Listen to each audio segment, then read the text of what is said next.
right, welcome in everybody to episode 23 of the Play Pants podcast. I'm Rod Ryan. He's Jason Ginty. Let's talk a little bit about TV award shows. Are they over? Do they need to be on TV anymore? We'll get into the MTV Video Music Awards and how bad it tanked in the ratings. One of my favorite directors and writers, Oliver Stone. You know The Doors, you know Platoon, you know JFK. Well, he turned 75 this week, and we're going to run down our top 5 favorite Oliver Stone movies. And Jason wants to talk about fighting. I'm talking about real fighting, like punches in the face. Who on this podcast has punched somebody in the face? Who's been punched in the face? We'll get into all of it. Let's go. It's time. Put on Play Pants. Episode 23. Here we go, man. Rod, we got a lot to cover today. Let's just get into it, man. Who gives a shit? Wait, first of all, Play Pants podcast brought to you by Lucky's Pub West, right there in Houston. If you're going to go Houston, go watch some games. And it's brought to you by Pirates of the Quarter Tours in New Orleans. And Rod, this is your chance to talk now. You got some shirts up for grabs. You're selling, right? Come on, talk to me about this prostate awareness and campaign you got going on. All right, so it is Prostate Cancer Awareness Month. Our money that we raise always goes to research. And next month, you see the pink shit all over the place. Everything is pink, pink, pink, pink, pink. NFL, you see Major League Baseball, everybody. And I'm down with prostate, and I'm down with awareness, okay? I'm down with breast cancer awareness.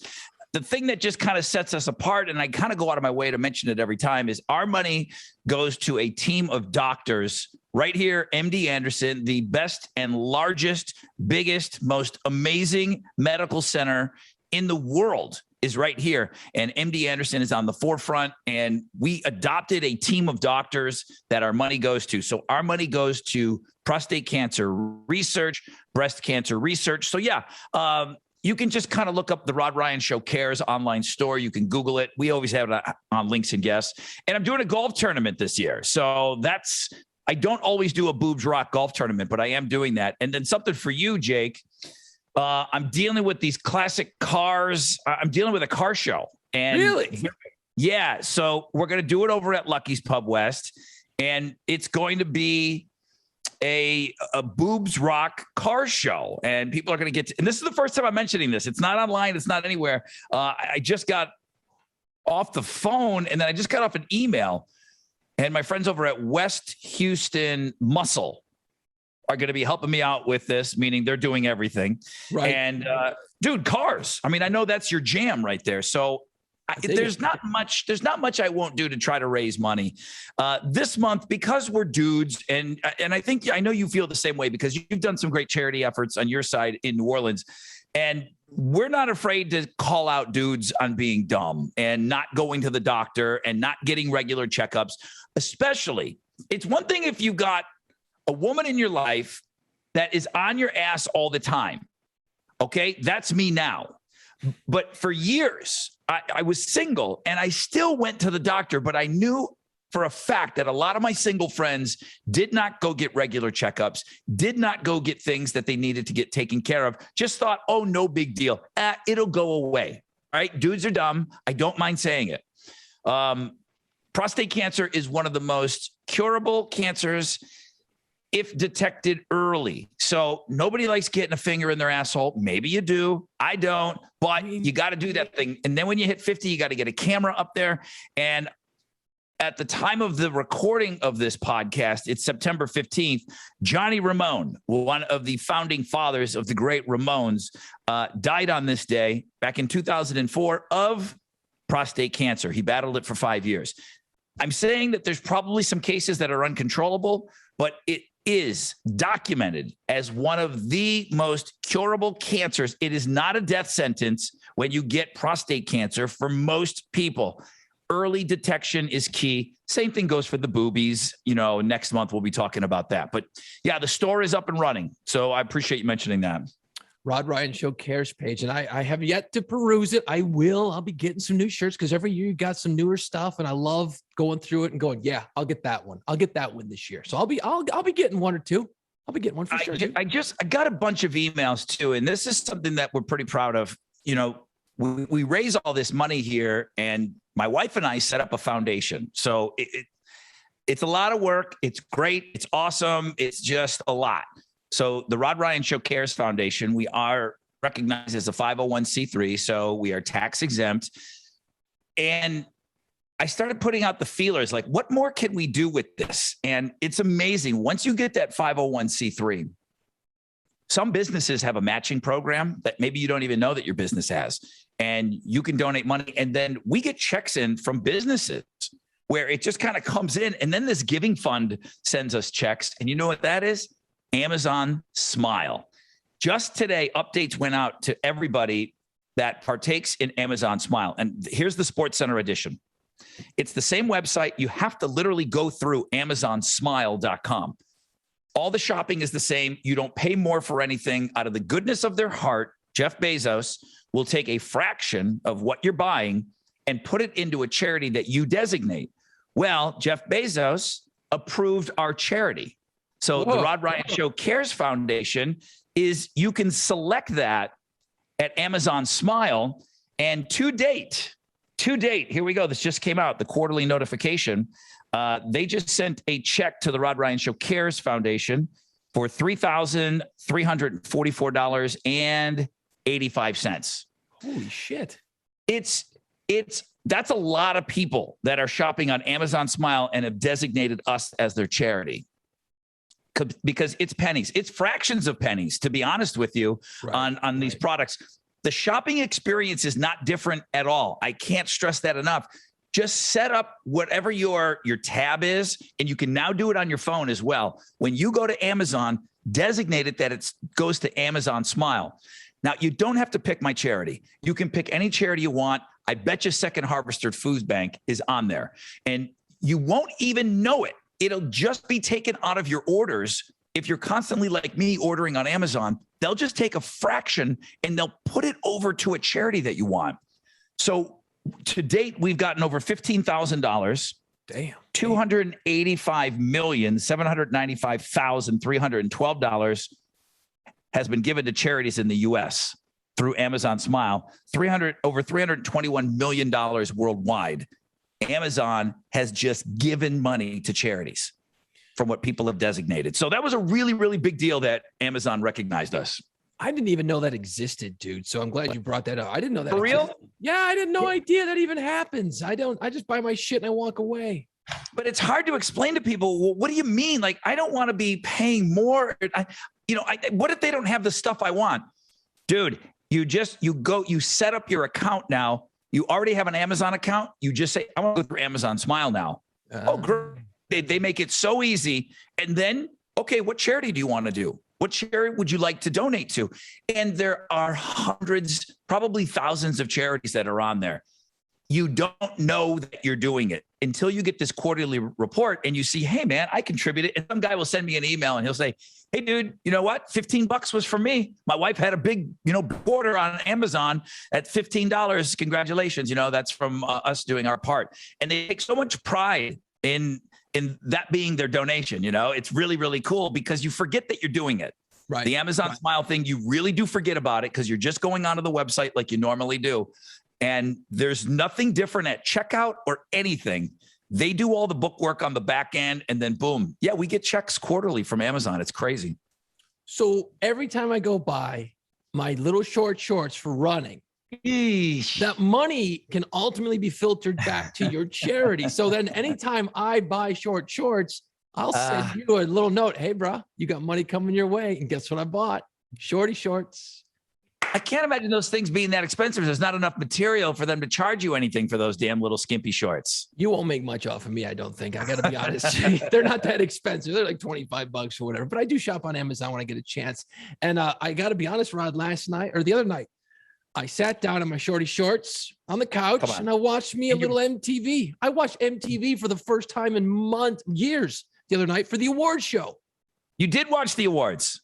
I mean, watch it is a little bit of a misnomer. I was kind of cleaning and kind of just, that's what's up. Okay. I don't know who Doja Cat is, but hey, that was kind of neat. Oh, Camila Cabello, which I'm saying wrong. Hey, she was pretty good. I don't know half of these people, but I'm like, all right, they can sing, they can dance. It's fun. I always try to as old guys, I want to keep my hand in the sauce. You know what I mean? For the younger generation, Well, because you got to know pop culture in our jobs. I didn't know that you watched, but when I looked at the ratings, it said 2 50-year-old fucks were watching, and I knew that I watched a little bit of it. Well, so now I know who the other one is.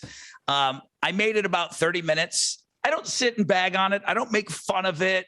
I mean, there's things that I'll critique. I mean, I love Olivia Rodrigo. That Good For You song is amazing. I love that song. I went on the air as soon as I heard it, and I said, if you're a local band and you don't go record that song right now, you're dumb. Okay. It's a rock song. It's the rock song, and you could rock it out. So my friends over at Hold On Hollywood were listening, and they went and recorded it. Oh, that's awesome. Yeah. But you got to take advantage when you got to be the first one in, man. So, okay.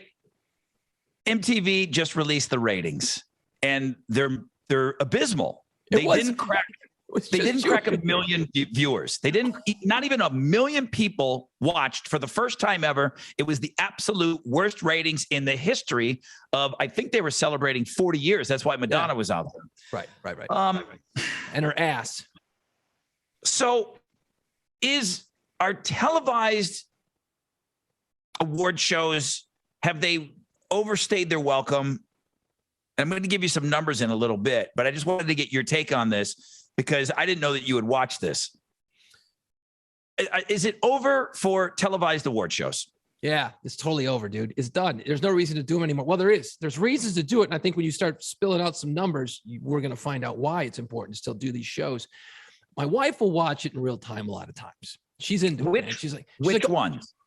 The Oscars? The Oscars are usually big. The Golden Globes, I kind of still are okay because they're a little more loose, and you see all the celebrities getting drunk at their tables, drinking wine. So there's a little more looseness to the Golden Globes. The Oscars is really stiff and dry as hard as they try.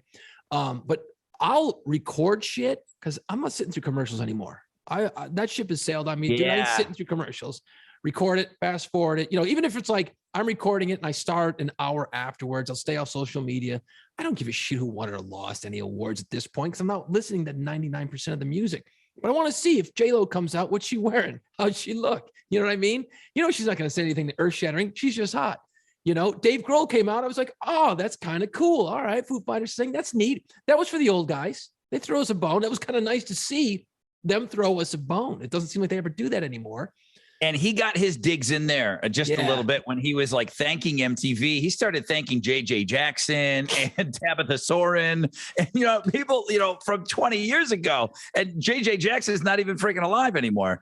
But he got in his little dig. And, I put something up and we talked about it a little bit just because I watched, and it just, people are so visceral about it. They can't get past, okay, you don't show any videos anymore. How could you possibly have the MTV Video Music Awards? I got you, man. Every time I go, it's ridiculousness. That's all I see on that channel. And I do pop in every now and then.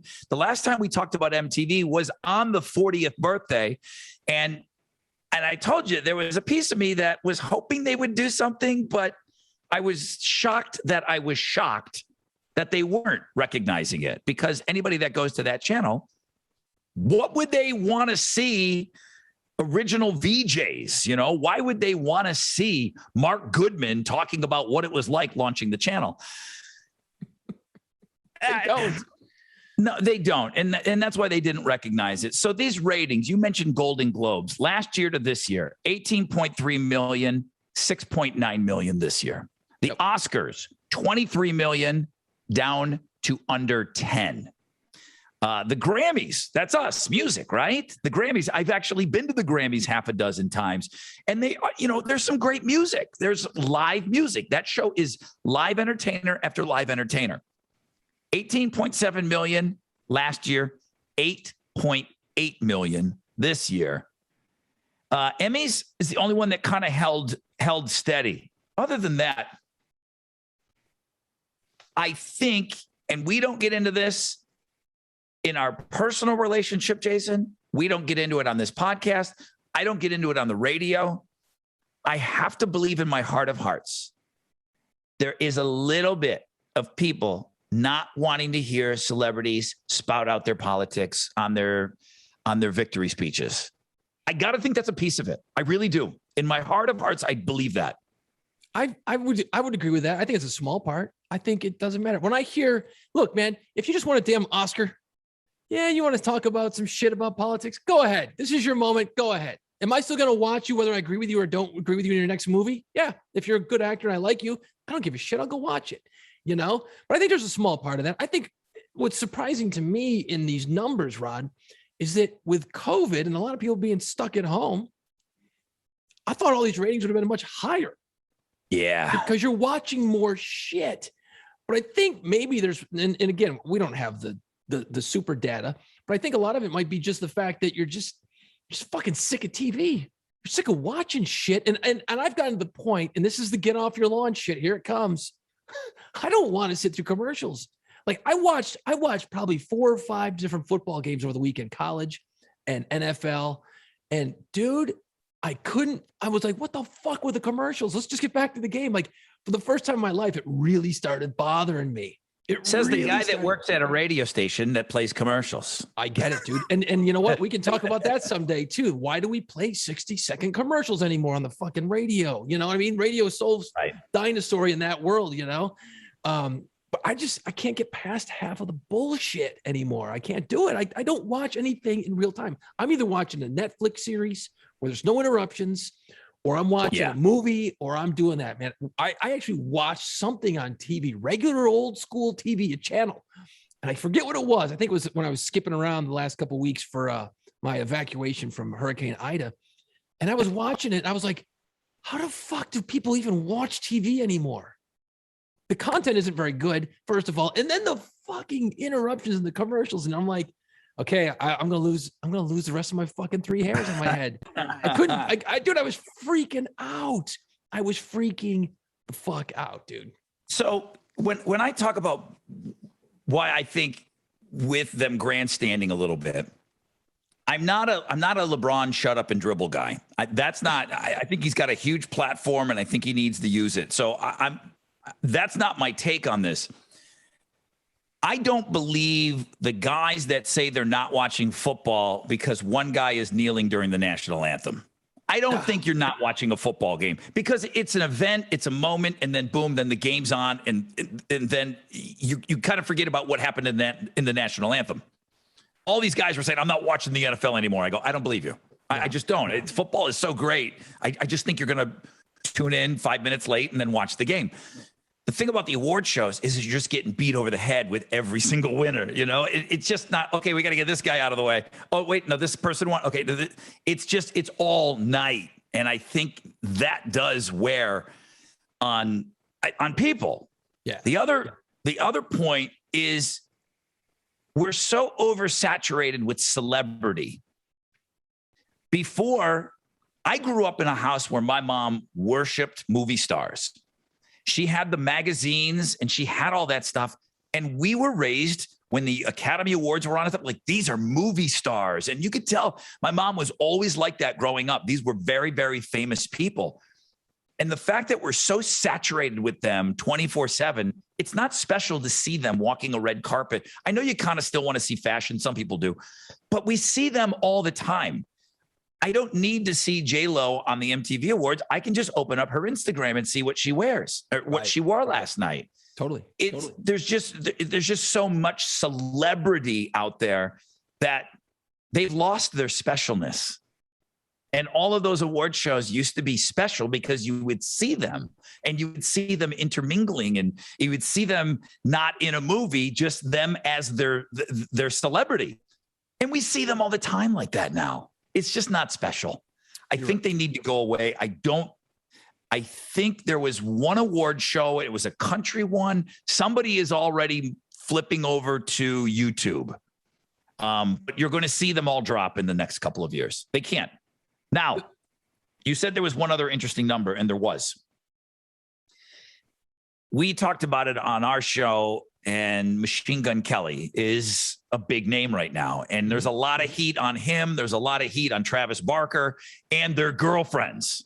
Tons of heat.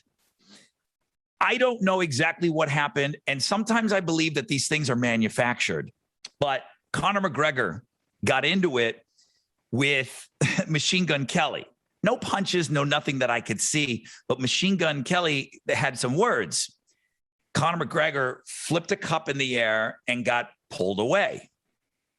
That event led MTV Video Music Awards to trend.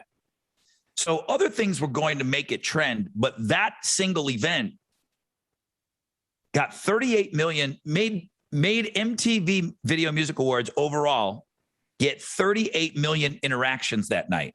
Jeez. Meaning it was mentioned, it was tagged, it was talked about. They go in and they count these things, folks, online. Yeah. It got more interaction online than the Super Bowl. And We are looking, you and I are looking at numbers, and we're looking at old school numbers. Well, wait a minute. Let's talk about how many impressions these things get online. Maybe it is worth it because people were talking and it was trending everywhere. Now, are you going to manufacture a phony fight on the red carpet every year? I don't know. And I'm not saying that it was fake, but I think it was. To be honest with you, I think it was. if it's Conor McGregor, it probably was. That dude's a genius when it comes to generating hype. Wherever he goes, he figures out a way to get noticed. I mean, I think it was, and it served him well, and it served Machine Gun Kelly well, and it served MTV well. And you look at it, and look, we see it in radio right now. You know, your radio station, sure, it's great. It gets ratings. It does what it does. But guess what? How many times do you hear on your own radio station or any radio station now, them advertising podcasts? Go to our website. How many times do you say, go to my website? How many times does your radio station promote your website? Your radio station is a giant antenna that is promoting all the other angles, all the other touches. That's ultimately down the road, Rod, it's going to be what is going to make the hay for these companies. You know what I mean? Absolutely. So that's why Absolutely. MTV's like, we'll run ridiculous 24/7. Who gives a shit? We'll throw the award show on. We'll get a bunch of celebrities to show up. And what are they all going to do? They're all young. They're all hot. They're going to Instagram the shit out of it. They're promoting us, MTV. It's the cornerstone, if you want to look at it that way. And then everything else comes off of it, right? How many times? Right. Just make a note tomorrow morning. How many times you mention your website, your Twitter, your Instagram? Oh, it's every time I crack the mic. I mean, for us, and we've done it for such a long time that it's just second nature. And we've had people come in from New York. They sat in on the show. They're like, why do you guys do so well in Houston? I mean, we dominate digital in Houston. And I thank my listeners every day. I'm like, thank you guys so much. You make us look good in New York. They want to know what the hell we're doing. The fact that the MTV Video Music Awards had the shitty TV ratings that it did, but when you gauge it by media buzz and its social impressions and how much, like all the stuff you were just talking about, it beat the Super Bowl, which is always number one. Yeah. Led by that fight, but everything else, it's a different way of looking at ratings. Plus, think of it this way. The TV ratings for the Super Bowl are ridiculous every year, right? You're talking, what do they get? 60, 70, 100 million people watching the Super Bowl? Every year? 100 million. It's the most viewed television program of the year. Every year it wins. And their social media got beat by a MTV channel that barely got 1 million people to watch?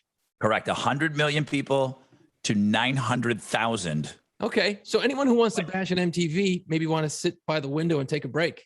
Because you can't. It's a different way. It's an interesting number to look at. It's a little bit voodoo-ish. You're like, well, does that really matter, Rod, Jason? Yeah, Yes. It does. It absolutely does. I mean, they measure. They take the time to go out and measure. We sell that to clients now. BuzzFest was sponsored by Bud Light. So there's X amount of dollars. There's mentions on the air. But then there's a promise of social media impressions. Correct. And it's a crazy amount. And that's a part of packages now. And this is us talking about radio, and not everybody wants us to talk about it like a business, but it is. And we always talk about it like a business on this podcast. And that's just kind of how it works now. I mean, digital sales is so huge for us right now. It's only going to go up. it's a whole new set of money that's rolling in. And, you know, I'm not getting it, but my company is, Right, and they're right. loving it. They're rolling in it. But see, Rod, you've done you figured it out a long time ago. Hey, let me embrace social media. Let me get on it. Let me keep going with it, and it continues to grow for you. I don't know if there's a way to quantify it ratings wise, but because you've got such a great social media footprint, it's got to be helping the ratings. But there's no way to go here because I've got X number of Facebook friends or whatever. It gets me 2 points in the ratings. There's no way to quantify that unless there is, and I don't know about it yet. But it is an important aspect to every radio show. And how many guys in radio really do a good job with their social media? There's not a lot of shows out there that really kick ass, especially when you start going outside of some of the syndicated ones. You know, Bobby Bones does a great job, and there's, you know, Seacrest and all these guys, but they got people. You know, you're doing a great job at Houston. But really, when you start looking at social media, look at how dead a lot of these, and punch up just a radio station, just some of your favorite radio stations in your city. Punch them up. Look at their social media. If they're not doing anything, you know what? They're not doing a good job. They're just not. No. It's one of those things that you have to do. You have to. And you don't have to love it, but you have to do it. And it's nonstop. No, it's nonstop. I really don't do Twitter on my own. Like if I do Twitter, it's on the Rod. Everything is on the Rod Ryan show for me. I've got a personal Instagram. I mean, hit me up, but I don't look at it. It's just show stuff. It just keeps you so busy, you know? And would I do that stuff if I didn't have this job? I'd probably look at Facebook still. I know, Old Man River, but, you know, that's where pictures, you keep a lot of pictures with family and all of that. You know, my mom's really not Instagrammy. My mom's certainly not on Twitter. But my mom is throwing down some fire TikToks right now. Bam! I'm sure she's killing it on TikTok. Right. No, she's not. No, she's not. But, you know, that's Tessa every day, dude, getting us to do TikToks every day. And I told her a long time ago, I said, I'll do it. I said, if you catch me giving you a hard time, look at me and I'll shut up. When she comes to me and says, Rod, I want you to do this. I need you to do this dumb dance. I need you to do this lip sync. Okay. What do you need me to do? I do it. I do it because I do it. Are you on TikTok? Are you on TikTok? No, dude. I've got enough social media pages I'm running. I know you do. It's like I can't have another thing in my life like that. I just can't do it, man. I don't want to do it. I don't care to do it. My audience is older on the radio station. I mean, it's classic rock, so they're more of a Facebook / Instagram, a little Twitter type of situation. So I'm not, you know, TikTok's not in the classic rock world. Okay. Which, by the way, going back to the award show thing, you know, the award show thing, think about your mom, right? Okay. We've talked about this before about classic rock aging out. Your demo ages, right? So if you're listening to Led Zeppelin on the classic rock station, well, you know what? That's pretty old. And when you think about ratings, not to beat ratings down everyone's throat again, but, you know, 25 to 54 is a classic rock. You want a person 25 years of age to 54 years of age. Once you hit 54, nobody gives a shit about you anymore as far as ratings go. Well, they don't. The AM talk stations want you. Right. But think about their ads. It's funeral homes and it's fucking that kind of shit. You know, it's depressing to listen to the ads on an AM talk radio station. But who always watched award shows every year? Your mom, my mom, the baby boomers. They grew up with it. George Burns is on. Holy shit. Wow, look at that. Tom Selleck. I love his chest hair. You know, all that shit. Well, TV doesn't give a shit about those people anymore. They just don't care. So it's all about that programming. You're programming to younger people. Hey, you're over 54. See ya. Don't care. Jump off the cliff. Doesn't matter. So that's why you don't see it anymore. Because, dude, I'm gonna be 50 this year. I don't watch that shit. I really don't. What? 50? Gonna be Blue. I'm not quite up there with you yet. I know. It's all good. Well, I didn't even want to spend this much time. I'm shocked that you watched, but I'm not, because I know that you have an interest in what's going on. I got to say, you know, I watched a little bit of it last year too. It was a virtual show, and I do think MTV still can be pretty cutting edge. I still think they've got some ideas. They got some thinkers over there. Last year when they opened with The Weeknd in New York, I don't know if you saw that. It was freaking cool. There's some new building in New York City that has some huge balcony that jettisons out above the city. It's almost like a glass floor. And I've seen parties and I've seen it used before. It's probably going to be in a ton of movies moving forward. It seems to be new, but that's where he was doing his the song Blinding Lights from. And it was amazing. I mean, MTV, they put out a virtual broadcast last year that you felt like there were fans there. I mean, there's still creative people that are doing things. So that's my interest in going to take a look. You know, Jason and I watch these things a little bit differently. We're looking at transitions. We're looking at what are they using, you know, to say the categories and, you know, what's the set look like. It's just, you look at things differently, and we're not in television at all, but you know, radio used to rip off MTV, you know, like crazy back in the day. And I still think that there's people that they have working over there that are young and smart and are still doing things that are forward thinking. And I think we can always learn from each other. I can't tell you how many times I'd sit and watch MTV back in the mid 90s. And I'd be like, I'd hear a sound effect. I'm like, oh shit. I'd go into the studio the next day and try to recreate what they fucking did and just rob them blind. And then the next thing you know, it was on the radio. So yeah, they work. I don't do it anymore, but there is still that editing, and there's still certain things that I definitely dig. Rod, we gotta take a break, dude. We gotta take a break. Yep. We fucking talked over each other too much. So we were kind of looking around for a top 5 to do today. And you know, we always talk about bouncing ideas off of each other on Monday, and it was kind of quiet between us on Monday. And then Tuesday, some things started going back and forth, and nothing was really gelling. And I threw out a Hail Mary today over to Jason. It was good. And I said, it's good. I said, but I didn't know how you were going to react to it until you start like digging into this guy. You're like, holy shit. Oliver Stone, at the time of this recording, he is 75 years old today. Oliver Stone, one of the all-time great directors, an amazing writer, very controversial, but boy, has he done some good movies. So I asked you, what about an Oliver Stone top 5? You said, okay, let's do it. Yeah, no, I got excited. And then I got excited. Yeah. No, it's going to be cool. It's coming up the top 5 favorite Oliver Stone movies. But first, let me tell you about how great Lucky's Pub West at I-10 in Barker Cypress in Houston is, man. College football all day on Saturday. Dude, I watched games on Saturday. I was so excited to watch football between teams. Didn't even know who they were. All day on Saturday watching some college football. I'm not even a college football guy. I was so excited when football was back, man. Anyway, you got to go to Lucky's Pub West. College football all day on Saturday. NFL, all the games all day on Sunday. I don't even want to tell you what a lazy piece of garbage I was on Sunday watching NFL football, man. I was bummed when the night game was over. I'm like, is there another one on after this? I mean, I was freaking out, dude. All the games all day on Sunday. Of course, Astros baseball, all on over 40 TVs with great game day specials. Amazing food, dude. The best pizza on the best side, killer wings, burgers, and of course, the famous Philly cheese steak egg rolls. Like that would be the first thing out of my mouth when I order in there. I'd be like, give me the famous Philly cheesesteak egg rolls. How would I not?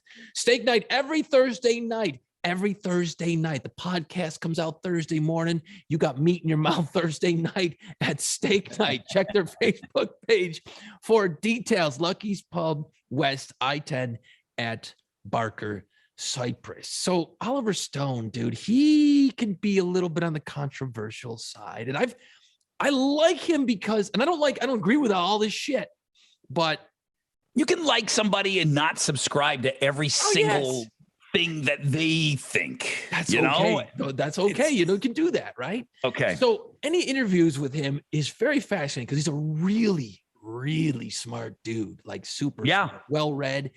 So when you said, dude, let's do the top 5 Oliver Stone, I'm like, oh, that's easy, man. This will take me 2 minutes. I spent about an hour going through clips. It took me longer than I thought as well with all the top 5s. I mean, we sound like a bit of a broken record, but the thing that as I'm looking into Oliver Stone, you know, he's college educated, Then he joins the army, and then he requests to go to Vietnam. So I always knew Platoon. I don't know, like he had such first person experience that, it takes that movie Platoon to a next level because he was there, and you always know about Oliver Stone, being a Vietnam veteran. But then when you go look at his body of work, I mean, this guy is all about America. Oh, yeah. He really is. Again, take all of his politics out. I don't even look at him like that. I don't even know who he likes, who he doesn't like. I just want to treat him like an amazing director. And I want to keep it at that. And none of his movies are documentaries. Okay? It's his point of view. He's making a movie. He's entertaining us. So I do look at things, either you're a documentary or you're entertainment. This guy has made entertainment. So that's how I moved forward on my list. But always with some great messages in it. And a lot of them, if you look at the movies, if you really peel back and look at the broad scope of a lot of his movies, there's a great message in it. And usually it's like, yay, USA. It's buried in there sometimes. You got to really dig for it. But he does shine a lot of light on some horrible things, which, of course, we'll probably get into a little bit as we go through our top 5 favorite Oliver Stone movies. Rod, you got the floor. Go ahead. Give us your top 5. Okay. We may be friend off at the end of this list. Wouldn't be the first time. We may be friend off. In at number 5, it is such a slice of the decade that it took place. Wall Street. Unbelievable. Yes. Gordon Gekko. Greed is good. I mean, Charlie Sheen. The brick phones, the ties, the shirts with the white collars, the girls with the big power shoulders. Yeah. Just the look of it. It's so awesome to go back. Now, I haven't watched it in a while, but you do a good job of bringing this up. Every time we do a top 5, you're like, God, I got to go back and watch these things. I need to go back and watch all of these. So that's my number 5 is Wall Street. That's good. I like that one. Nice one. My number 4, Born on the 4th of July. Friend off. Tom Cruise. Fucking awesome. Unbelievable. One of his best ever. Easily. I mean, I love him. It's sad. It's just those guys. It's not a documentary.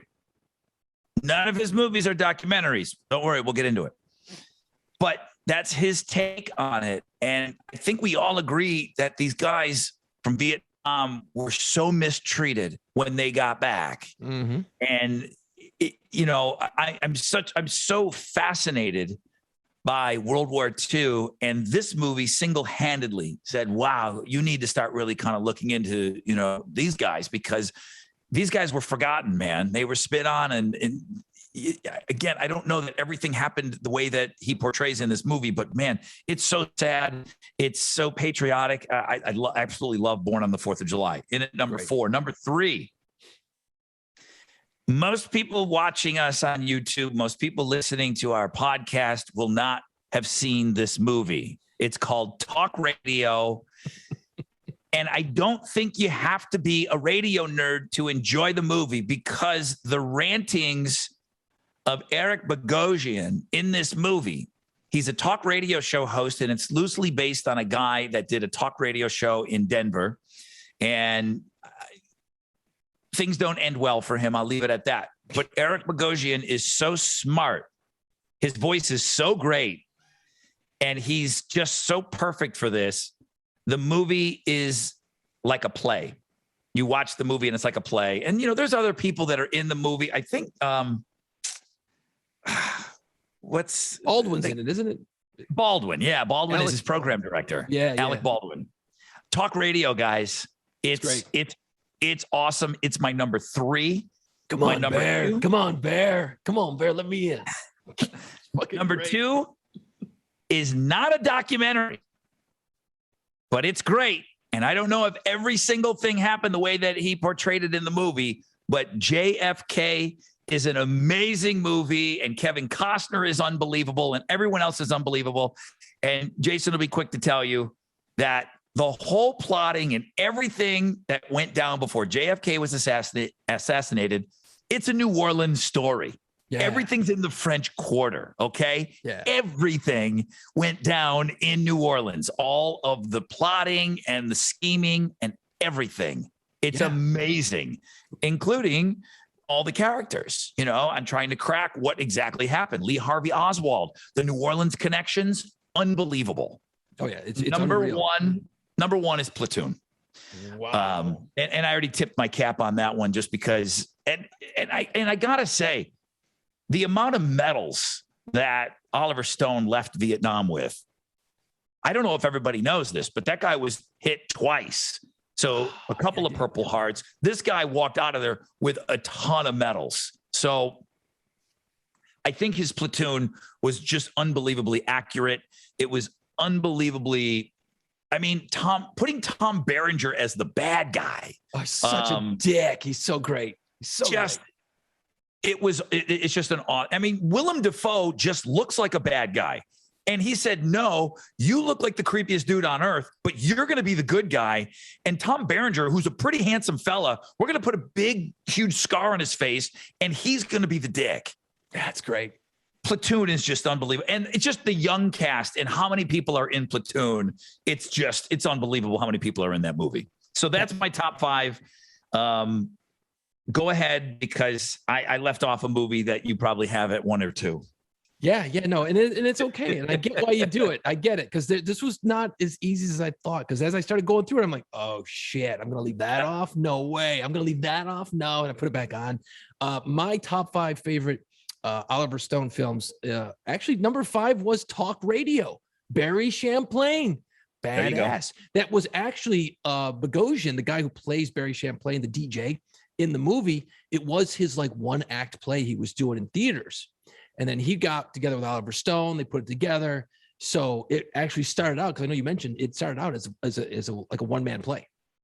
Is the movie as good as we have it in our top fives, or do we like it because it's radio? Well, is it a really good movie? I think if you, yeah, I think so. I really think it's a good movie. I think just if you're a person who loves a lot of dialogue and really well written word in a movie, like I'm a dialogue guy, you'll like it. If you're just looking for action and bombs and tits, this might not be for you. Right. Yeah. You know? Eric Bogosian, his voice, it's so it just, he sounds like this amazing radio character. And you're right. It's all him on the radio and what he does. I questioned if the movie was really that good or not, but I had it at 3. You got it at 5. What's number 4? Number 4, I put Platoon. I love it. I haven't seen it in a while, so I think if I watched it again, I'd probably go, oh shit, 4 is stupid. But obviously you don't have to talk much about it. But what's interesting is I didn't know this. It's based on Oliver Stone's own experience in the Vietnam War, like you mentioned, but his buddy, Dale Dye. Now, if you don't know that name, Dale Dye is a guy who actually was the major military consultant on the HBO series called Band of Brothers. He appeared in Band of Brothers as Colonel Sink. He was in Saving Private Ryan. He's like the military guy. He does a lot of advising on all these military shows. He's had a lot of bit parts in a lot of different movies. If you saw the dude, you'd be like, oh yeah, Dale Dye, I know who that guy is. But it's him and Stone's experiences over in Vietnam that they put together and weave through Platoon. So I thought that was kind of interesting. Let's see, 5, 4, 3. Good thing we don't do 10. I'd never get through it. At number 3, I had the one you left off, the Doors movie. I freaking there love you go. it. I love it. Now I know it's not a documentary. People are like, well, he never did this, or they did the girlfriend thing is wrong and this is wrong. Yeah. Okay. But it was fucking cool. And if you're a Doors fan, holy shit, and I get it. There's a lot of great Doors songs. But man, how many times have you watched a movie where you hear a song used perfectly in a scene and it reinvigorates that song in your life? And you're like, holy shit, that perfect match. Throughout the movie, they did that numerous times. And Val Kilmer, holy shit, how Val Kilmer was he? He was great in it. He was better than the movie. Oh no, he outshined it. He outshined the movie. I mean, that and Doc Holliday. And I think if you know, I watched his documentary, and I think those are the 2 things that he's probably most proud of. And and those are his 2 best pieces of work, you know, that we have. He was way better than the movie was. But it was a good movie. It was great. I mean, The Doors deserved a big movie, and they got a big time dude to do it, Oliver Stone. Yeah, it was cool. They could have left some of the weird shit out, but whatever. It was still great. Yeah. Is it the trippiness and the trippy It got a little too. I don't need to be taken on a weird journey. I don't go out to the desert on peyote. I don't need that scene. I don't need all that horse shit. I'm a ham and egger, I just need it. Just give it to me straight here, okay? I don't need to be floating around in the abyss. Go ahead. No, it got a little bit long in the tooth. Number 2, JFK. That is such a great movie, and I haven't watched it in a while, and I can't wait because there's a lot of. It's kind of hard to follow because there's so much fucking detail in it. You know what I mean? Like you're like, okay, I got to get out like a chart, and I need like that serial killer thing on the wall with all the thread going from dude to dude because it's a lot. But I want to watch it and just kind of focus on New Orleans and see like shots of the French Quarter and go, oh yeah, that's where this is, or oh yeah, I remember that, or I want to see how they use it. Anytime there's a New Orleans thing, I almost have to watch all those twice. Watch the movie, and then I go back and look at all the New Orleans shit just to see. Yeah, they're standing at the Napoleon House, and then Kevin Costner saying, "Okay, look at this window here. Look at this window here. Look at this." And it's unbelievable. It's all New Orleans, and then the last 10 minutes they're in Dallas. You're thinking JFK, it's all gonna be Dallas. No, it's not. No. And I know there's obviously people are gonna be like, well, he's a conspiracy theorist and all this bullshit, but you know what? Correct. He puts together a very good movie. It's not a documentary, it's a movie. And number 1, Born on the 4th of July is so good. Tom Cruise is probably his best number rock. 1. You know why? And I'll tell you why. It's the saddest thing I ever saw in a movie is when he comes back from Nam, and I don't want to ruin it, but it doesn't go well for him in Nam. Okay, let's just put it that way. He gets shot. He gets paralyzed from like the chest down or something like that. So he's in a wheelchair. And they put it in the trailer, so it's okay. And he's with a chick, and she starts to go downtown. She's gonna go downtown and gum grip his goods, right? Get down there and do a little working. And he starts fucking crying because he's got no feeling below the chest. All right.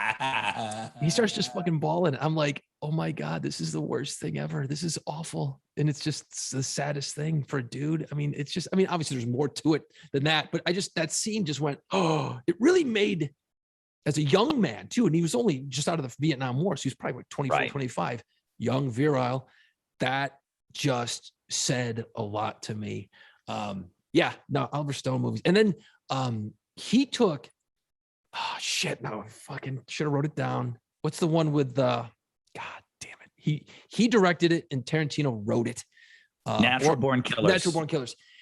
Tarantino has said, hey, he did a fine job with it, but my script was better than the movie. Like it was better.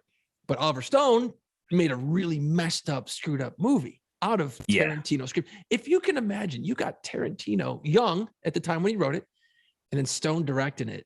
Imagine what those two dudes could do now if they could work together. There's way too many egos in the room. I always like to think of like those pairings, like, okay, what if Tarantino did this and then he directed it? But that's never going to happen. So no Wall Street for you. I had it on there twice and I kept bouncing it. Okay. I kept bouncing it off.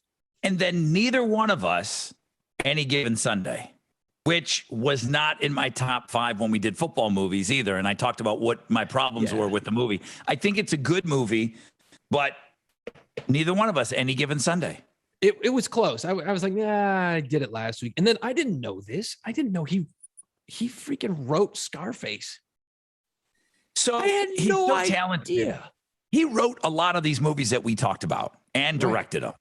Before he was a director, writer, and I think the thing that really put him on the map was Midnight Express. Right. So that I think is before Scarface. Mm-hmm. And that's the Turkish prison camp where the dude goes and gets a blanket and they string him up and they beat the bottom of his feet. And then the whole scene with the glass and the. So I think he won an award for that. And then he wrote Scarface. I didn't know that either. When I was digging around today on him, I get it. He's polarizing. He has said some outrageous things, and he's a controversial dude. You can't. I can separate all that, and then boom, what an unbelievable talented dude. And he did Nixon. he did all these other movies that are still great, and then he's got all these other W. W. I didn't even see that one. So, Dude, I did. Okay. And who is that? That's Goonies. James Brolin, nice job, Thanos. Yeah, Thank James you. Brolin. Yeah, Dude, I was kind of questioning or Josh. the casting. Josh Brolin. Josh Brolin. James is Yeah, his dad, right. So I was kind of questioning the casting of that. And for me, when it's a biopic and it's about somebody, you know, you completely forget that you're watching Val Kilmer. You think you're watching, Jim Morrison. You believe him in the first 5 minutes and you don't think about it anymore. Right. And I was thinking there's no way James Brolin or Josh Brolin is going to do this with W. And man, he was great in it. Yeah. He was awesome in it. Now, did all of that stuff happen? It's not a documentary, okay? And I'm pretty sure that Oliver Stone is probably on the other side of the aisle. So if he's making a movie about W, who's on the other side of the aisle, he's going to have a little bit of slant to it. Doesn't make it not a great movie. It was really, really good. He's got so much out there. And there's other smaller movies. He did a lot of stuff with like South America and El Salvador. And I've never seen those. They're a little bit more smaller budget, but they all came up as great movies. Here we go. I'm going to have to watch JFK. I'm going to have to go back and check out Talk Radio again because it is so great. And I'm going to watch Born on the 4th of July just for the scene where he's not going to get any love.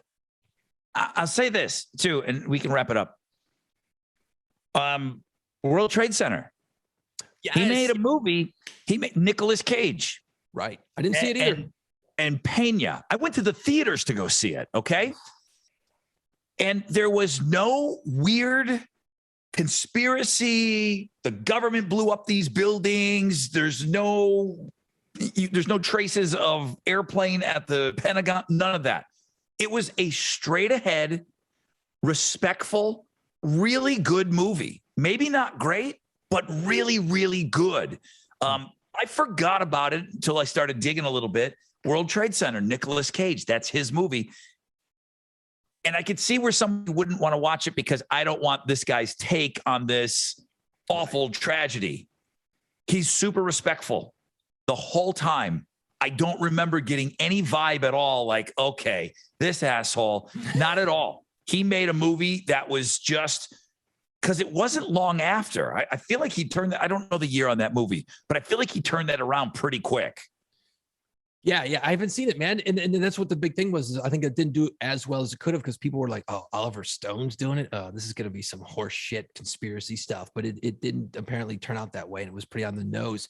He's a huge historian. Like you get him talking about history and he'll fucking chew your ear off. And maybe it's one of those situations where he's like, hey, look, I'm pretty good at this stuff. So why don't I just go out there and be the guy who can make a good movie out of this for history? Like, boom, here it is. Okay. And he kept it straight on, just factual as possible. Who knows? All of his stuff is very, very, I mean, everything that it's all Americana. It really is. It's just 2006 it came out. So wow. It's a pretty quick turnaround to do that. Yeah, you gotta let things settle down after something like that because that's not a wound you want to go and reopen too quick afterwards. Rod, I think we're done sucking Oliver Stone's dick here. Let's take a short break, and then we are going to actually talk about fighting, right? Are we talking about fighting today? Dude, why the hell not? For real? Let's just do it, man. Yeah, no, apparently a lot more people than I thought have been in real fistfights in their lives. And I'm just talking about normal, average, everyday people. And I'm thinking we've been in a lot of bars over the years. I'm sure this has probably happened to one of us a couple of times. So we'll talk about fights coming up. What time do you want to go to bed?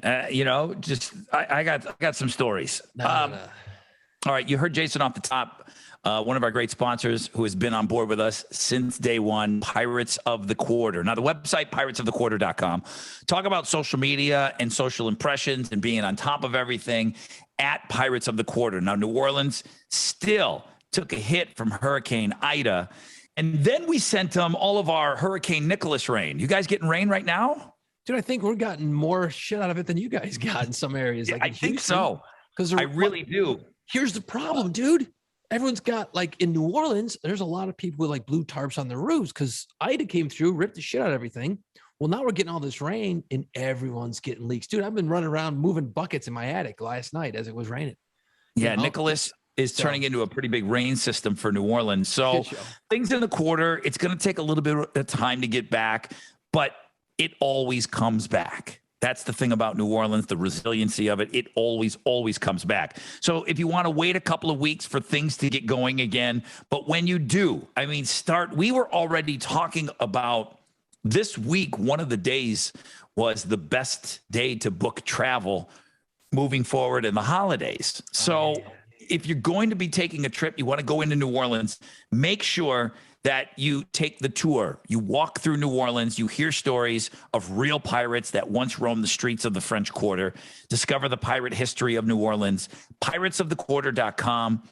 Links always on the Play Pants podcast page and YouTube page. But this tour has won awards.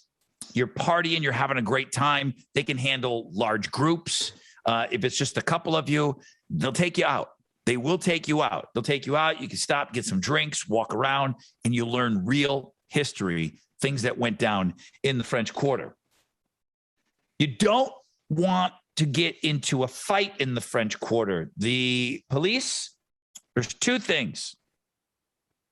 You don't fight because you're going to central lockup. You do not piss in the French Quarter. You don't do it. Okay. And when you do it once and you never do it again, because then you find yourself sitting on a bunk bed with three other dudes in a tiny little cell with no shoes on, orange jumpsuit, nowhere to go. And all you did was take a piss. They don't mess around with that. Do not whip it out and take a piss. So I've heard. Yeah. So you've heard, Rod. The problem, central lockup is not a nice place, guys. No. And don't piss on the streets. And one of the faults, and you know, I'm going to literally piss on New Orleans right now, is one of the problems that they have is the fact that there aren't any real public bathrooms in the French Quarter. And there's hundreds of thousands of people down there visiting all the time, and they're drinking their faces off. There's nowhere to piss. You got to go to a bar, you got to go to a restaurant, and usually there's long lines. We don't have like an outdoor every couple of blocks. There's a public place to do it. Now, all over Europe, they've got public bathrooms. You go to Paris, there's public bathrooms. Amsterdam, all these places got places you could go. New Orleans needs to figure this out, because that would probably eliminate the problem. Why do people piss on the street? Because they can't go anywhere. The lines are too long. You're gonna piss your pants because everybody's drinking so much. And the other part of this is they kind of want you to be buying a drink, at least one drink minimum, if you're going to go in and use the bathroom. Right. You can get away with it off season. Mardi Gras, they're super strict about it because they know you just want to go in there and use their bathroom. They're going to definitely ding you for a drink. Off season, you can get in and out of a bar, use the bathroom, and get out without much hoopla. But that's not what we're talking about. We're talking about actually getting in a fight in your adult life. I'm not talking about on the playground as a little kid. Let's go 18 and up. Let's talk about making a fist and, as hard as you can, punching somebody in the face. Jason, when was the last time you punched somebody full speed with everything that you got in the face after the age of 18? Yeah, that's a tough one, because I will find a way to talk myself out or run. I'm a pussy. I'm not much of a fighter. I weigh 150 pounds, dude. I'm not really the fighter type. No, you know what? I was playing hockey there out of high school, you know, like street hockey and shit, organized, you know, hockey and stuff. And you get in fights in the parking lot afterwards, but it was bullshit. You know, you'd be playing a game and you'd punch a guy in the face, but it wasn't like, it was just sports stuff. It wasn't like, hey man, you stepped to me, bro, I should kick your ass, man. No, it was never like that. I don't think I've been close a million times because my stupid mouth will get me in trouble. You know, I'll say something stupid. But no, you know what? No, when I was a kid, I clocked a kid and bloodied his nose and got in a lot of trouble for it, but he deserved it. So fuck him. But I was like 12. No adult fights for you. I can't think of any. And there's been many a time you and I have been pretty close to some scrapes. And I want to tell this story, Rod, because I think we'll have and it's fine. You're not going to get in trouble. There's no problem. And you come out as a hero in the end because you did the right thing. in a way. But I think I'm going to break down and I'm going to create, this will be a first. Okay. This is going to be a first on this podcast. You ready? I have no idea where he's going right now. So I'm just as entertained and on the edge of my seat as you are. Dude, there's going to be a first on this podcast coming up. You ready? Here we go. You wearing short shorts again? You've already done that. They're not that short. No, Okay. not tonight. You had been in New Orleans. You moved away to Albany, and then you came back for a visit, I believe. And you're like, Jake, let's go out. I'm like, yeah, bro, let's do it. And you'd been gone a while. You were excited to be back in New Orleans and stuff. So we end up going out downtown. It was kind of cool out. We're down in the quarter. And we're in just some ratty ass little bar. And back then in the day, you had to go to the ATM to get some cash out, right? Yeah. Okay. So we go into this bar, and I said, well, you go to the ATM, I'll get us a couple of beers. And then while you're getting your ATM shit squared away, I got the beers and we'll chill here for a minute, drink the beers, and we'll move on to the next one. So you're over there, and it's not real full. And there's those high top tables. A dude and her chick are sitting there, right? And the ATM is kind of right next to the high top table. Right. So I get my beers, I turn around, and I just see you irritated. And I'm like, oh shit, I didn't even do that. And you're I can just see you're irritated at the ATM. Something was taking longer and you're irritated. So then I'm kind of watching, and you turn around and you yell at this chick. You're like, cut it out. And you turn back around, and then you go back to the ATM. Well, then I'm watching her. This chick is like, she's got a straw with her drink. So she's drinking some of the drink, and then she's taking and spitting it through the straw, and it's going on the back of your leather jacket. It's hitting you in the back. And you figured it out, and it was pissing you off. But you handled it well. You said, hey, man, cut it out. Not cool. There was 4 people. There was 2 couples at that little round top table. Yeah. And I'm like, oh, shit. What the fuck, man? And she was laughing. She was drunk. She was laughing. They were all laughing about it. I'm like, haha, get the long-haired guy in the jacket. Haha, very funny. He doesn't know. They're all having a laugh at your expense, and I kind of was too. So we go, and I kind of walk over, and I could tell you're pissed, man. You're just fucking hot. You get your money, you shove it in your pocket, you turn around, and warning, here it comes. And you look at the chick and you point at her and you go, you're a cunt. Dude. By the way, there's your first on this podcast. That word has never been dropped. Second of all, I fucking held my laughter so hard because I knew you were pissed. But I'm thinking we're going to throw down with their dudes, right? The dude you don't just say that. You don't say that to somebody's girlfriend, and then these guys let you say that. No, I thought, no. I'm like, okay, Jake's getting it in his first fight. Here we go. Oh, we're doing this. I'm like, I put the bottles down. I'm like, oh, here we go. But the dudes were kind of like shocked that you said it. The chick was like shocked, and they didn't get up because I think they kind of knew they deserved whatever was coming. And then we walked away, and dude, I pissed my pants laughing. I laughed you were so mad, dude. I thought we were definitely getting into a fight that night. Yeah, because there's a couple. I was full well. I mean, the guy had every reason to swing at me. I mean, after saying that to his girl, but she was so obnoxious. So I've told that story a couple of times. I could have sworn that I said, let's go. And I wanted to go. And we walked out of the bar, and I said, nope, can't let this one go. Yep. So we walked out. Yes. I did take the high road. Now, just correct me. I'm like, we got to go, dude. We got to go. Because I was hot. And of course, I'm never going to hit a girl. That's not the problem. It's just I need to get out of here because this is going to be bad because I might say something that's going to get us into a fight with a couple of dudes.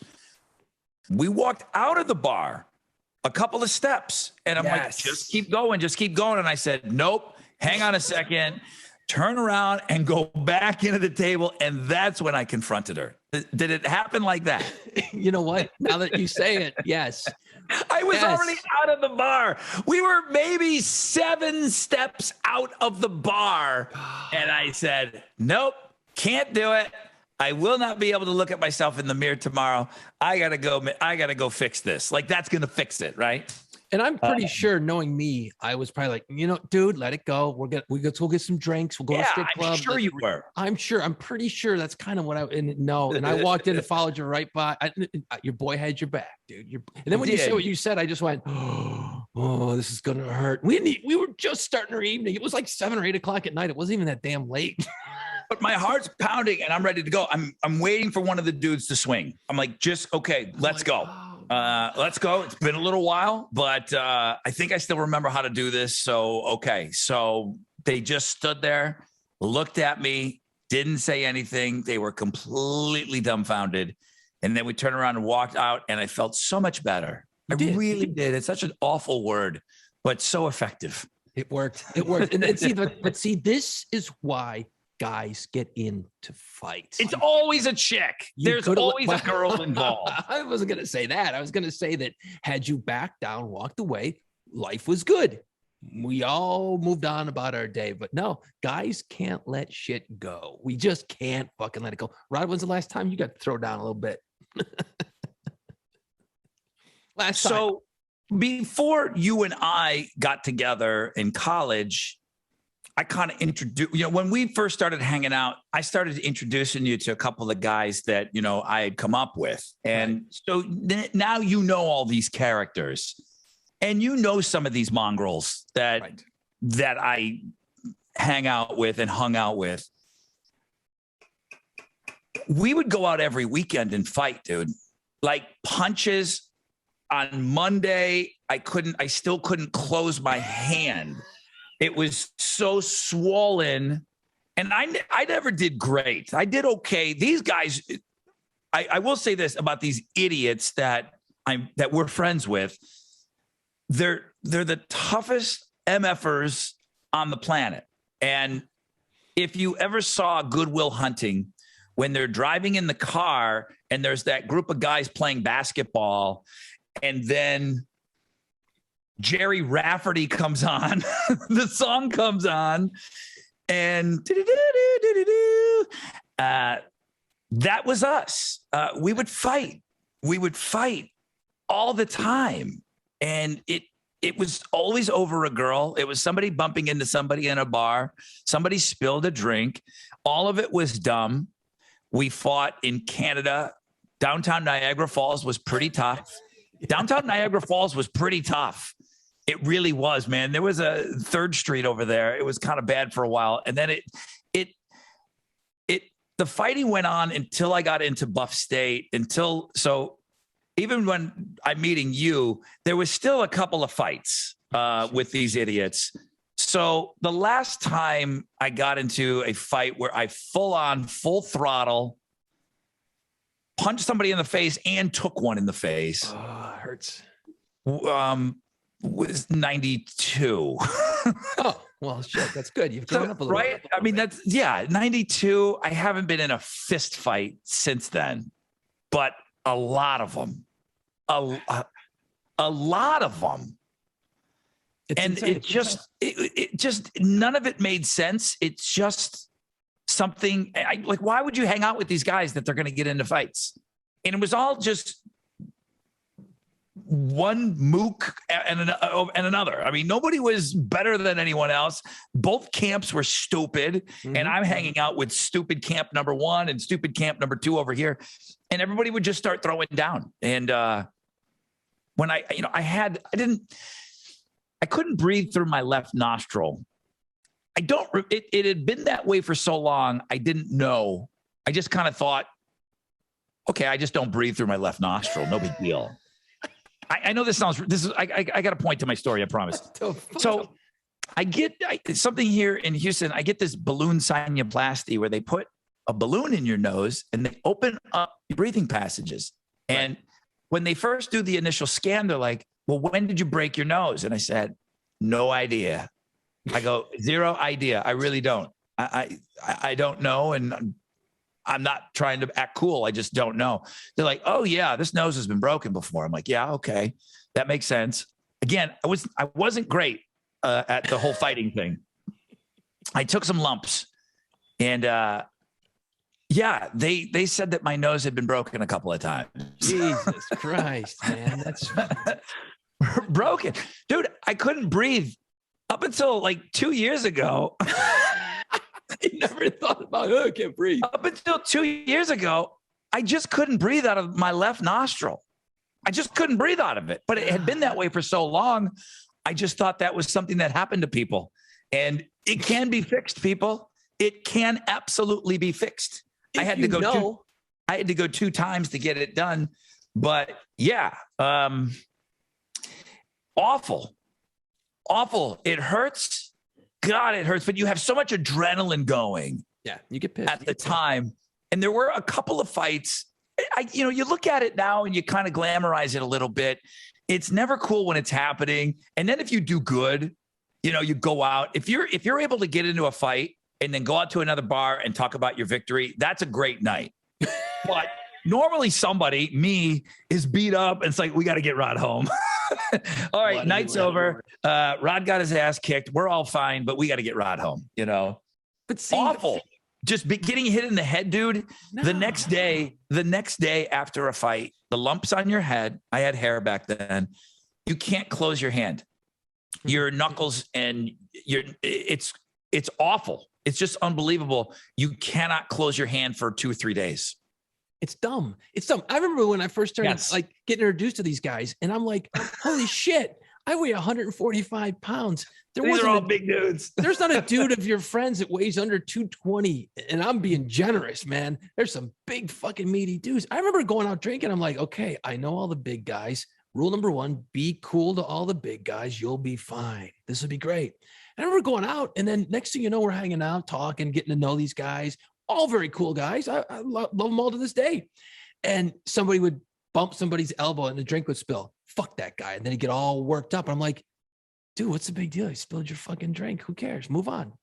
No, fuck that guy. I'm like, oh boy. And I remember stuff escalating pretty quickly. All right. His name is Mike Butel. Okay. And I'm friends with him to this day. I just texted that asshole today. It's Mike Butel. He's the worst one. I was going to say he's the absolute worst. The man stood in my wedding. And as we are going down, celebrating my reception, and we're going down the French Quarter, and we're in a parade. We're doing something called a second line, and we're going into the gold mine. Yeah.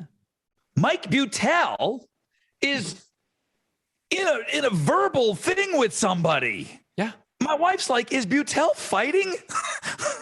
Yeah. I got married 5 years ago. Okay. I thought there might be a fight my wedding night. So that was the last time I thought there might be. The time before that, same idiot. I'm tailgating with him. And what are you doing when you're drinking a lot of beers, right? And, Bills fans are Bills fans. And, everybody was a Bills fan. But there's some guys that they party a little too much. And the line was said to our group, unfortunately to our friend Mike, what are you, a tough guy? Of which he responds, you know what? I am a tough guy. And he put the dude in a trunk. And I thought, oh, shit. This is before a Bills game. So I don't think I've actually thrown a punch or been punched in the early 90s. But there's been occasions where I thought it was close. And that was close with you that day, too. So are you a tough guy? You know what? I am a tough guy. I'm like, oh, shit. Wrong answer. But did you ever notice, and I know this probably, but why is it the tough guys are always the guys getting in fights all the time? Hey, if you're so tough, how about you just don't get in a fight? It's the tough guys that are always fighting. It's like, why? Haven't you learned your lesson by now? Hey, maybe back down a little bit. You don't have to fight all. When we did your bachelor party in New Orleans, all these guys showed up. And I thought, if there's ever going to be a fight, it's going to be this fucking, and I'd thrown some things into the mix that thought, maybe this will light some candles. I don't know. I was kind of trying to throw a few little oddballs into the mix that we would do that would get things going just a little bit. Not that I want to see anybody get hurt, but I thought, if there's a chance, here's our time. And no shit, man. Mike almost got into a couple scraps that weekend too. And it's just over the dumbest shit. But there were guys back in the day. My buddy Tom Holmes he was legendary fighter guy. And I didn't have to do much. He would just start clicking jaws. Right, I mean, this guy, there would be 3-4 guys standing there, and we're over in Canada or something. And my buddy Tom, Tom's not a big guy. Tom wasn't a big guy. He's no longer with us. And guys are mouthing off. And I saw him just go down the line, click, click, click. He's clicked 3 jaws in front of me before and dropped them. Jeez. And I'm like, thank God I don't have to do anything. Thank God I hang out with guys that are like super tough. Cause I know you're going to take, it's the face. I mean, gut punches suck. You get kicked, you get bit, but if you haven't been punched where you just drop to your knees and you see stars, you don't know where you're at. No. When your jaw is clicked and you're just like, holy shit, you feel like 10 more punches are coming because you're not defending yourself anymore. It's kind of like when you watch UFC and they jump in. When you get your jaw clicked, you're out of it. You're out of it. And if that guy's smart, he's going to go do real quick on you. And you know that more are coming and you can't do anything about it because your knees are wobbly. It's awful. It's the worst feeling in the world. You just feel like it's like being drugged and you can't move. You can't move because if it clicks you good enough, it goes right down to your toes. And even if you don't drop, you're out. You're kind of out of it and you're standing there and then more lumps are coming. This is awful. This is a terrible conversation to have. I know, it's terrible. It doesn't look like those cool bar brawls with Terry Bradshaw going through a jukebox and give me somebody and chairs. It's never like that. It's awful. They're all terrible. They're all terrible situations. Our buddy Tom Morris. Now, Tom's always been a big dude, right? And he's generally not had to fight because he's so big and intimidating. Right. And we're in Lockport, where Jason's from.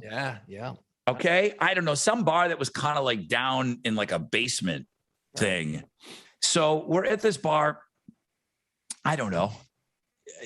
The guy looks over at Tom and he mouths. He just goes, "Let's go." Why the fuck? Okay. Lockport guys. Okay. It's these Lockport assholes. Yeah. Against the North Tonawanda dicks. Yep. So the guy kind of mouths to my friend Tom. He goes, "Let's go." For what? What happened? I don't know. But all 300 plus of Tom stands up, and all these guys do talk. Not only they're tough, they talk tough though. So they can back it up immediately. Tom stands up and says, "You want to go? Let's go outside right now. I don't fuck around." The guy didn't move. Okay. Like Tom's bellowing. I mean, he looks so big. Right. And I maybe he didn't look that big sitting there, but it's the same thing with Mike. You're like, "Hey, what are you, a tough guy?" You know what? I am a tough guy. Yep. They have a switch in them. These fighters have a switch that immediately, boom, it's game on. And I'm like, fuck, I'm over here taking my earrings out and shit. Here we go. Your hair I back. used to wear big, huge hoop earrings. Dumb. I'm like, guys talking to ripping them out of my ears. Terrible. Why did we start? Because you said 1 in 3 people have been in a fight in their adult life, right? I've had these things happen to me along the way. And think about how many bars have you been into, hammered, and you got the microphone and you're just being a dick to people. We should have gotten our ass kicked 1,000 times over the years. Yeah, but there's some power. There's some power though. Fake it till you make it. There's that big dick energy. You can fake it if you've got a microphone. Right. But I can remember. Lord knows I have for years. Like, I can remember guys getting pissed at me because you'd make fun of them in front of their girlfriend, or you say something stupid in a bar. Okay. Afterwards, the guy's all hot, wants to kick your ass. Dude, let's relax. Let's go get a beer, buy him a beer, chill him out a little bit. Sorry, I made fun of you, but I'm up there. I got to make fun of somebody. You have to be the guy this time. I would always talk my way through shit a lot of times. Plus, at the end of the night, I always knew the bouncers had my back. I always made friends with the fuckers working the door. The second I'm like, "Guy, I'm going to say a bunch of dumb shit tonight. If you see my squirrely little ass, arms are flying, feet in the air, come get me. Please get me quick." I always would try to back away. Always. What was an insanely real movie scene was, what's the movie Austin? Dazed and Confused. When the kid gets into the fight, the tribe will take care of it. The tribe will take care of it. I'm gonna just. That's enough, man. He walked away and he's like, "That's it. No, fuck this. I'm gonna go hit that guy." And then greaser, boom, motherfucker, that greaser. And then everybody will just jump in, and then maybe I'll take a lick or two. So the guy goes to the tough guy, hits him, and then it's full on just one-on-one, and he ends up getting his ass kicked, and the herd did not take care of him. That's pretty real. Yeah, nobody wants to get fucking in it. No, most people don't want to get involved in that. Like, okay, you're not ruining my night because you're with a bunch of idiots, Right. Right. I found that most people would not want to get involved. There are guys that want to jump in, But as I talk about all this stuff, because not one time did anybody, I mean, there might have been a knife here or there or something, but like nobody ever whipped out a gun.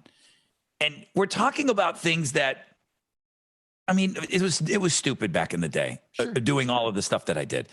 Completely dumb. But it's so scary now that when you see what's happening out there, I would be petrified to get into a fight. I'm afraid of what's happening with road rage right now.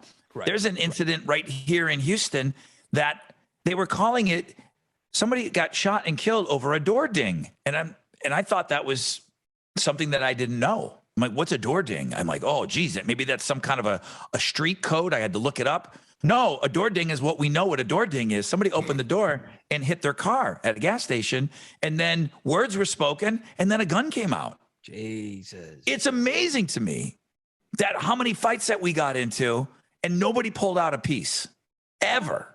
It was like a code, like an unwritten rule that you just did. You just fought and fought.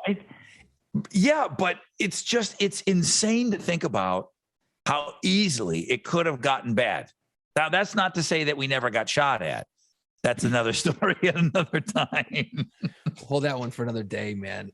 That's another story. But yeah, you know, I'm not trying to glamorize any of this stuff. And it's not even, I'm not proud of it. It is what it is. It was what it was, but right. It's too scary to even think of doing stuff like that right now. I mean, way too scary. Way. No. I never did it before. I mean, I'm not going to go down to the Double Deuce tomorrow and go hang out and try and get in a fight. You know what I mean? It's not going to happen. Rod, we gotta wrap this thing up, man. We'll be up all night talking about fight stories, and I really don't want to do that. Any final thoughts on this crazy ass podcast tonight, Rod? I do have a final thought. I'm going to put you on the spot a little bit here. Sweet. So, you know, just as always, you know, your honest opinion, and I know you have a little insight to this, but Sunday, and I know it'll get a mention on my morning show, at least on Friday at some point. It does fall on a weekend. Sunday is Talk Like a Pirate Day. Mm-hmm. Do you have any thoughts on that? I mean, it puts some shine on pirates, but, you know, you've told me in the past that, you know, pirates didn't necessarily talk like that, just like maybe, you know, how we envision Dracula is more taken from a Hollywood movie. I think kind of some of the pirate stigma that we have comes from Hollywood as well, doesn't it?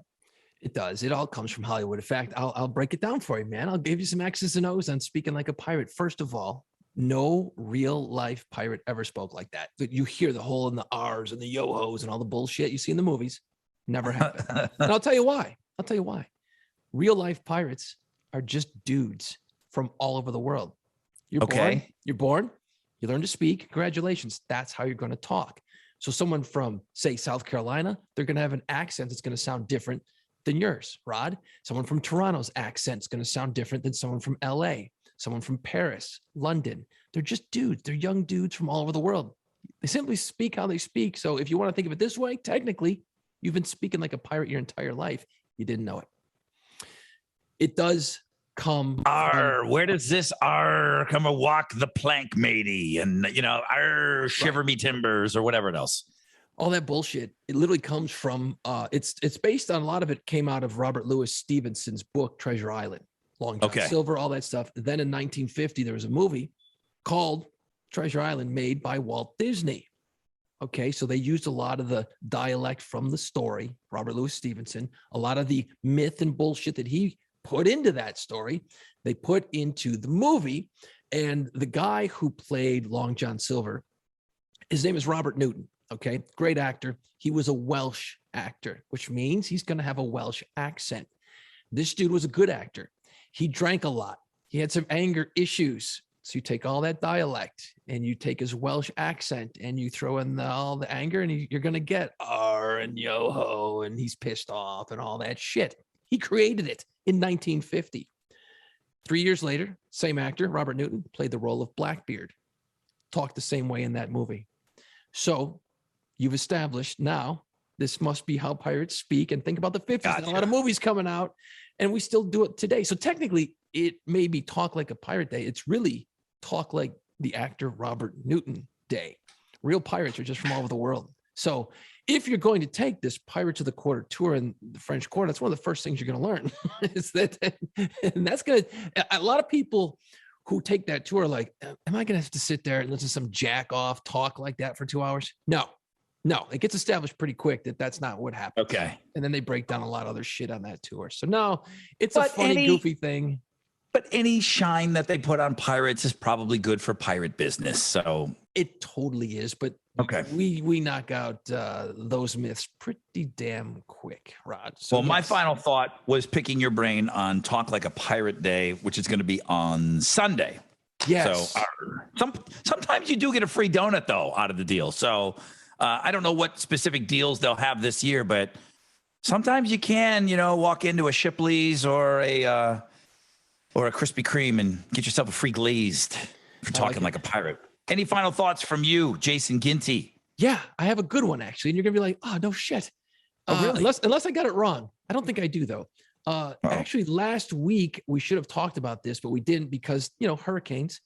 Rod, it's our 25th anniversary of moving to New Orleans this month, September. We moved in 1996. Oh shit! The fall of September of 1996. I think you were here right after Labor Day or Labor Day of 96, and then I was here a week later. So I had some issues to take care of. I couldn't get here. And yeah. And it was late September, right? Was it? I thought it was mid-September, like right after Labor Day, where we're kind of here in the mid pack. Either way. I always have in my brain, for some reason, I'll just spit it out. I always have like it's the 22nd to the 25th. Sometimes around there, it's late September that we moved to New Orleans. But how many years? 25 years ago, we moved to New Orleans to start 106.7 The End. 25 years ago, dude. I've been doing radio in New Orleans for 25 years. This is my 25th year anniversary this upcoming year. Wow, dude. That's amazing. I'm not doing shit to celebrate it. Why? Because you can't. Because you can't. Well, not only can't, but the radio station that Jason and I moved down there for was a great station. 106.7 The End, KKND. It no longer exists as that station. Obviously, the frequency is still there, but I don't even know what is 106.7. The shitty company that owns it, it's not one of ours, by the way, just switched it to like its 12th format in the last like 2 years. So okay, it's a gospel station. It's a very good gospel station. So if you're into that, you can punch it up, but I wouldn't. Yeah, that was a fun radio station, man. It was wild. Totally couldn't do it today. I think I'd like to reserve some time on next week's podcast to talk a little bit about it. I know we did a lot of that on podcast 1, but seeing that we are coming up on an anniversary and it's the 25th, it's big. I definitely would like to talk a little bit more about starting up that radio station. That was a fun station. It was wild. It was the Wild West. Radio was totally different back then. We got away with a lot more. A ton. Wow, 25 years. That kind of blows my mind right now. It's hard to believe. And people always ask me, what was it like starting that radio station? Because it went on to be pretty cool. A lot of people loved it. And I still hear people talk about it to this day, and I've just finally figured it out.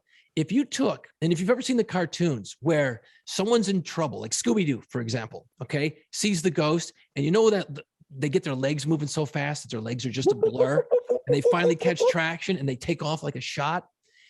Or you take like those old toys that you would pull backwards like a car, and it would. Yeah, I was just playing with that up today with my kid. And then you'd set it down, it would take off like a bat out of hell. That was you and me. They dropped us. And our feet were running 100 miles an hour. And they literally, as soon as our feet hit the ground, we went off like rockets and we're just tearing ass for a couple of years through this town. And we'll get into it more next episode. But episode 2 of the Play Pants podcast really dives into it. So go back and listen to that. But next week, I think we should dive into some other stories because there's about 10,000 we could tell and about 10,000 we shouldn't. Episode 2 is New Orleans. Oh, because episode 1's probably more Buffalo and stuff, yeah, right? It's more Buffalo and getting here. And then the story, how we got here is crazy and the negotiations and all the bullshit. And we do tell a few stories in episode 2. But we can get more into the weeds. I'll pull some stuff out of the vault. 25 years moving to New Orleans. Wow. That's awesome. Yeah, it's crazy. That's awesome. I was like, holy shit, 25 years. Fuck. And I had a lot of shit back 6 months ago. I was going to plan and try and put together a concert and do all this shit. And of course, with everything going on, I'm like, it's not happening, especially now with a hurricane. So yeah, maybe in the future, I'll put something together here in New Orleans. I really want to, because it would be cool to find a bar. And then if you come in, or a couple of other old jocks, and there's still guys around, that we could get in town and just go, hey, what's up? Yeah. Drink some beers and tell stories. If listeners show up, great. If they don't, who gives a shit? We'll just fucking tell stories. That's awesome. That's awesome. I'm glad you brought that up. All right. We'll definitely talk more about that next week. I'm very much looking forward to next week's podcast, but I'm happy with today. I can't believe all of the fighting shit that I'm thinking of now. God, what an idiot. Yeah. What an idiot. Yeah. And I didn't even get into the stories, and we'll save it for another. We'll have to revisit the fight thing at some point, because there's some stories that of how I got myself out of fights was actually better than some of the fights, man. So we'll have to work that out at another episode. But thanks to Lucky's Pub West, and thanks to Pirates of the Quarter Tours. And make sure you visit the Rod Ryan Show Cares page. Check out those shirts, man. Check out those shirts. It goes to charity. You got all your golf tournament info up on your page as well, Rod? Yeah, everything's on Links and Guests. You can always go to linksandguests.com for anybody that's out of market. And switch. It's very easy to do, man. I know every one of you is probably shopping on Amazon right now. To make the switch to Amazon Smile, and I promise you. Of course, I'd love for you to have our charity selected, but there's so many great charities out there. There's so many amazing charities out there. So if you go to Amazon Smile, drop down menu, it won't take you 60 seconds to switch over. The only thing you have to do is change. If you're like me, you have all your tabs set up so that you go to all the same websites every day. You got to make sure that you switch over and just shop on Amazon Smile. You can do it on your mobile as well. And again, it doesn't change your shopping experience at all. You don't even know. It's not money out of your pocket. They're taking money out of what you're paying, and they're giving it from what they're making. Amazon, out of the goodness of their heart, are doing this. And like I told you, man, over $300 million they've donated. And the Rod Ryan Show Cares Foundation, $15,000 we've received already. So that's insane. Let me go back to the golf tournament real quick. What's the date on that, so I can, figure out how to get myself weaseled into that, since the BuzzFest tickets never showed up here, dude. The mail must have got weird or something. I'm not sure. When's the golf date? You got that on hand? Wednesday, October 20th, noon shotgun start. You would have to leave New Orleans at about 5 a.m. to get here in time. October 20th, a Wednesday. All right. Well, let's have to look at that. I have to do some schedule looking at here. I don't know. I gotta get to Houston, man. I will save you a spot. I like where this is going, man. All right, dude. Save you a spot. Follow us on social media and everywhere else, and we'll talk next week. Let's go. It's time. Put on play pants. Find us wherever you listen to podcasts. See us on our YouTube channel and follow our social media pages at Play Pants Pod.